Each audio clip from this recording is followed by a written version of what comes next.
You see this dismissive attitude, at least for us in Azimio, we are okay being dismissed by these guys, the way they are dismissing.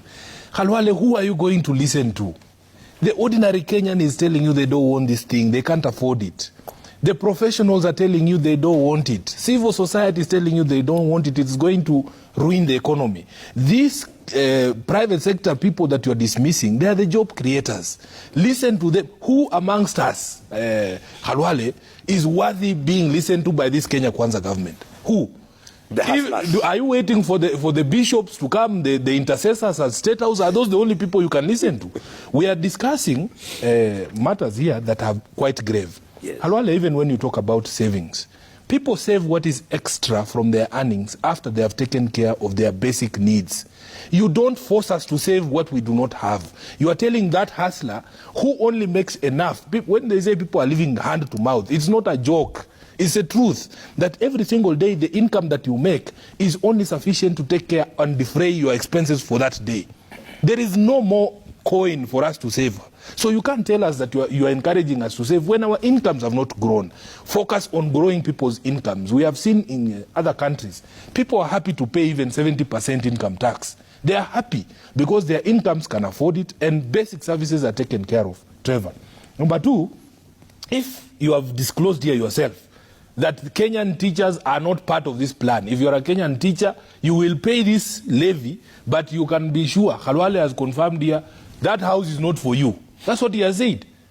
And if that is true, this is why Kenyans are saying, let it be optional. They say you can't tax me without representation. No taxation without representation means if this tax has nothing to do with me, don't involve me in it.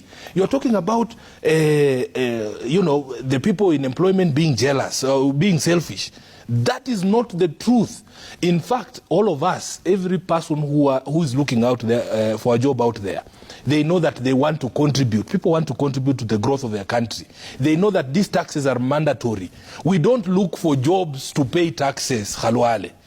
Please, we look for jobs so that we can be able to improve our financial standing, to help our families come out of poverty, to be able to feed our children, to school them.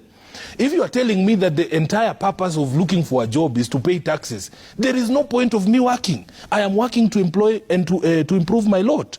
You cannot tell me that the entire justification for people to have jobs is to pay taxes. That is not why we exist.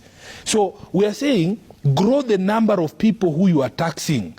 I have not refused to pay the 30% tax that I pay. I don't have a choice in it. I am saying if there were 2 and 3 or 4 of us paying the same amount, you would have more. Instead of milking one cow until it dies, you are a bullfighter. Why can't you understand these analogies that use cows? Okay. Get 2 cows, 2 dairy cows that you can get a liter each. Instead of taking 10 liters from one cow, it will die. Number 3, these proposals we are talking about, you told us that we are a net producer of cement. The cement manufacturers you are dismissing here are also telling you... Dismissing? Yes. You have just dismissed KEPSA. You have just dismissed Kenya Association of Manufacturers, which in fact is the biggest source of employment for me in this county. 60% of employment in Nairobi is from Kenya Association of Manufacturers. So there are people that I listen to, and I listen to very carefully. You people killed all your industries in Kakamega. So maybe you don't understand where CAM is coming from and the important role that they play in making sure that we are able to employ Kenyans. They are telling you, you have imposed another 10% export and investment levy on steel products and cement. The same things we're discussing here that should lower the cost of construction of houses. Khalwale, listen to someone. Listen to someone. The hustler is crying. He's saying, please don't increase VAT on fuel. You are saying, itapita wapende wasipende. The hustler is telling you that they cannot afford an increase of 5 shillings on bread. You people have already increased price of bread. You promise these hustlers that you're going to reduce the price of unga. You are lying to them every single day that unga is now 150, 160. You talk to those same hustlers, and I will allow you, Khalwale, out of my 17 constituencies, pick a constituency, pick a ward, pick a hustler. Ask that hustler how much they are buying unga in whatever ward in Nairobi you want to pick them from. You are not listening to the hustler.